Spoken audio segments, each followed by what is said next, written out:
जी। मेरा क्वेश्चन ये था कि क्या हम तुलसी जी के माला पहनकर लहसुन प्याज खा सकते हैं? तुलसी की माला तो पहनना ही चाहिए सबको। जी। तुलसी की माला सबको पहननी चाहिए। लहसुन प्याज आप खाएं ना खाएं वो आपकी मर्जी, लेकिन तुलसी की माला पहनो। तुलसी की माला सबको पहननी चाहिए, ठीक है। और एक मतलब शादीशुदा गृहस्थी बसाने की तो कुछ क्या गृहस्थी मतलब बसा रही हूँ, नहीं तो थोड़ा गृहस्थी तो बस गई आपकी। हाँ, तो मतलब थोड़ा उसके बारे में नॉलेज, हाँ, क्या नॉलेज चाहिए बताइए। मतलब कैसे उसे हम अच्छे से चलाएं। पति आए हैं आपके? नहीं। तो बिना पति क्या पाए हुए? जी, मेरे सास ससुर आए हैं। अच्छा, तो पति को भी ले आते हैं? काम है ना, तो क्या करते हैं? बस गाड़ी है अपना। और आप क्या करते हो? House wife. और क्या पढ़े हो, कहाँ तक हो? इंटर किया। ठीक है, ठीक है। कब हुई शादी आपकी? इसी साल। इसी साल मतलब 2024 में? जी। अभी जनवरी फरवरी में? जी। ठीक है। तो गृहस्थी कैसे चलाए इसके कुछ हम टिप्स बता दें आपको। तो सास भी तो है बगल में। लेकिन सर बहुत अच्छी है। सास अच्छी है जी। आप दोनों की कुंडली मिल गई? हाँ। आप दोनों की कुंडली मिलेगी तो आपकी गृहस्थी बहुत बिंदास चलेगी। सबसे बड़ी गृहस्थी चलाने का सबसे बड़ा मंत्र है चुप। क्या रहना है? चुप रहना। कभी अपनी सास को, अपने ससुर को, अपने पति को पलटकर जवाब नहीं देना। सबसे बड़ी गृहस्थी की टिप्स यही है कि आज जितने भी विवाद होते हैं सिर्फ इसलिए कि पति ने कुछ कहा तो पत्नी ने पलट के तुरंत जवाब दिया, सास ने कुछ कहा तो बहू ने पलट कर तुरंत जवाब दिया।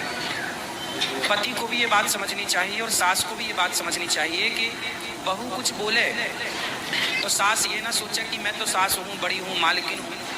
बहू कुछ बोल रही है तो बेटी के रूप में उसे स्वीकार करो कि मेरी बेटी है, कुछ पूछ रही है तो उसे बताओ, कुछ सीखना चाहती है तो सिखाओ, है ना, बेटी के रूप में। और बहुओं की सबसे वही बहू बढ़िया होती है जो चुप रहे, क्योंकि सास 100 कहेगी और बहू ने एक कह दिया तो सास का 100 कोई ना सुनेगा, पर बहू का एक सबसे ऊपर हो जाएगा। ये रीति है, ये रिवाज है। सास की 100 बातें कोई ना करे तो सास है, पर बहू ने एक बोला तो तुमने क्यों बोला। इसलिए एक मौका मत दो किसी को, कुछ भी मत बोलो। और वैसे आपकी सास बहुत अच्छी है, वैसे भी कुछ नहीं बोलेंगी। सब कोई बहुत अच्छा है। मेरी भगवान करे ये बहुत अच्छे रहें सदा। शुरू में सब अच्छे रहते हैं। आप भी अच्छी हो शुरू में, सास भी अच्छी है शुरू में। अब ये अच्छाई 10 साल बाद भगवान करे आप 100 साल तक ऐसी अच्छी रहें परिवार में। लेकिन फिर भी मैं आपको बता रहा हूँ ये सास आपकी बहुत अच्छी है, आपके पति भी अच्छे, परिवार भगवान कर खूब अच्छा हो। लेकिन फिर भी आपके लिए क्या हमने बोला, कभी सास गुस्से में, कभी पति गुस्से में, भाई देवर कोई भी ससुराल या ससुराल पक्ष में ना, हमारे भारत की जो मानसिकता है वो मैं बोल रहा हूँ। भारत की मानसिकता क्या है, पुरुष प्रधान देश है ये। यहाँ पर पुरुष थोड़ा एटीट्यूड में रहता है, उसको लगता है ये मेरी पत्नी है, उससे ये लगता है कि मैं जो चाहूँ इसे बोल दूँ पर ये मुझे कुछ ना बोले। ये पति इस मानसिकता के हैं भारत में। सास भी इसी मानसिकता की है कि मैं जितना चाहूँ डांटूं, मारूं, कुछ भी कहूँ बहू को, पर बहू मेरे से पलट के कोई जवाब ना करे। ये मानसिकता हर साल लगभग 99% सासों की है कि मेरी बहू मुझे पलट के जवाब ना दे। पति की भी मानसिकता यही है कि मेरी पत्नी मेरे को पलट के कोई जवाब ना दे। और हर जेठानी भी यही है कि मेरी देवरानी मुझे कभी, पर मैं कितना भी अत्याचार करूं, तू ही सारे बर्तन धो, तू ही सारे कपड़े धो, तू ही झाड़ू पोंछा कर, फिर भी तू पलट के कुछ बोलना मत। मतलब समस्याएं गृहस्थी में एक तरफ से नहीं है। बहू भी बेचारी भर जाती है कई बार, कितना बर्दाश्त करेगी, कितना सहेगी। जब भर जाती है तो फिर वो बोलना स्टार्ट कर। यदि बहुएं जवाब देने लग गई हैं, किसी के घर में बहू 1 साल तक चुप रही, कोई उत्तर नहीं दिया किसी को, और 1 साल बाद बोलने लग गई, तो इसमें बहू की गलती नहीं है, ससुराल वालों की गलती। उन्होंने इतना मजबूर किया कि बहू ने अपने स्वभाव को बदल लिया, तब तक तुम्हारी सही है। इसलिए सास ससुराल वालों को चाहिए कि वो अपनी बहू को बेटी की तरह प्यार करें, उसे मजबूर ना करें। मैं नहीं चाहता कि मैं किसी से लड़ूं, लेकिन जब मजबूर किया जाएगा तो फिर व्यक्ति कैसा भी हो उसे गुस्सा तो आती है, क्योंकि इंसान तो सास भी है, इंसान तो बहू भी है। तो मैं आपसे बस यही कहूँगा कि आप एक अच्छी बहू बनो। शिशुपाल ने कितनी गालियाँ सुनी, भगवान कृष्ण ने कितनी गालियाँ सुनी शिशुपाल की? 100।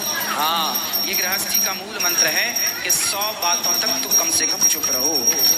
101 भी हो तो उत्तर देने की जरूरत पड़े तो दो, वरना ठीक है। और पति पत्नी यदि आपको सास को कभी जवाब नहीं देना चाहिए, ठीक है। वैसे आपकी सास अच्छी है और बढ़िया है, ठीक है। और कुछ? रुक जाइए दादाजी, कौन है? मेरे ससुर। रुक जाइए ससुर साहब, 1 मिनट रुक जाइए, नहीं मानेंगे सर। हेलो, राधे राधे गुरु जी। राधे राधे। आपके चरणों में कोटि प्रणाम। खुश रहिए। ऐसे हम लोग बिहार से चंपारण जिला से आए हुए हैं। हाँ, ये लोग बहू है लोग, हाँ, समझी समझी सब कोई हम लोग आए हुए हैं 5 दिन से। तो अच्छा है सब? जी, सब कोई बहू अच्छी है? जी, खुश रहिएगा, अच्छे से ठीक है। ध्यान रखिएगा बेटी की जी, तरह। बेटी के तरह गुरु जी हम मानते हैं। हाँ, बहू राधे राधे गुरु जी। खुश रहिएगा। गुरु जी के चरणों में दासी का कोट कोट प्रणाम। जी मैया। गुरु जी राधे राधे। गुरु जी, मैं अपने लड़कों से बहुत दुखी हूँ गुरु जी। कितने बेटे? मेरा 2 बेटे हैं। क्यों दुखी हैं? एक बेटा शादी कर दिया चला गया, बना मैं सोनभद्र से आई हूँ गुरु जी। क्यों? क्या कहते हैं बच्चे? और एक छोटा बेटा है गुरु जी, 1 साल पतंजलि में सन्यासी बन के रहा, और उससे मैं बहुत दुखी हूँ गुरु जी। कहाँ बात कराओ? आप समझा दीजिए गुरु जी। मोबाइल का देख देख के चित्र जो है मोबाइल का एकदम हो गया है गुरु जी, बात नहीं मानता। मैं बहुत दुखी हूँ गुरु बात जी। कराओ, बात कराओ, बात कराओ। सब बैठ जाओ मैया, बैठो बैठो। राधे राधे गुरु जी। क्या नाम है बेटा आपका? कुमार गौरव। कुमार गौरव।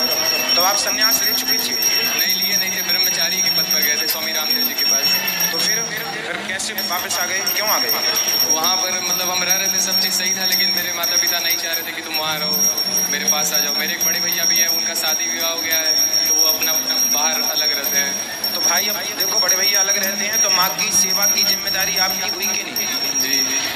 माँ की सेवा करते हुए क्या आप ब्रह्मचारी नहीं रह सकते? क्या आप भगवान का चिंतन नहीं कर सकते? क्या माँ आपके भजन में बाधा है? नहीं, बाधा तो नहीं है, लेकिन ये कहाँ? गुरु जी कहता हम शादी नहीं करेंगे। बात करो, बात करो। ठीक है, शादी विवाह अपनी जगह है, पर माँ की सेवा करना आपका कर्तव्य है या नहीं? जी। फिर सारे बच्चे अपनी माँ को छोड़ देंगे तो क्या होगा इन बूढ़ी माँओं का? और भगवान की प्राप्ति माँ को छोड़ने से होती, तो फिर सब चुप छोड़े बैठे, उनको भगवान पहले मिल जाते हैं। बेटा, एक भाई तो छोड़ ही दी अपनी माँ को, अब तुम मैं विश्वास है माँ को, तुम सेवा करो माँ की। और गृहस्थी बुरी नहीं होती बेटा। माँ कह रही है कि तुम अपने मोबाइल में कुछ गलत चीज़ें देखते हो, क्या ये बात सही है? नहीं गुरु जी, मतलब अब अच्छा चीज़ भी देखते रहते हैं तो मतलब आ जाता है उस पर, मोबाइल पर।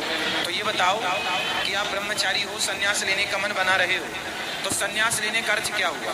संन्यास का मतलब बताओ क्या होता है? संन्यास का मतलब देश के प्रति मतलब।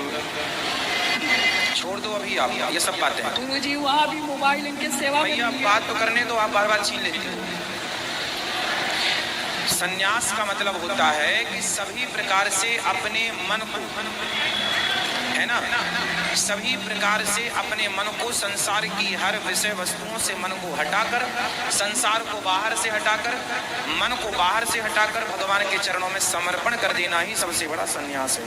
आपने कपड़े रंग लिए, आप अपने आप को सन्यासी कहलाने लग गए, बड़ा सा तिलक लगा लो, तो क्या ऐसे सन्यासी जो अपना कल्याण नहीं कर सकते वो आपका क्या करेंगे? इसलिए सन्यास की परिभाषा ये नहीं है जो आप हमें कह रहे हैं। आप सबसे पहले अपने मन से पूछो कि आपका मन सबसे हट गया?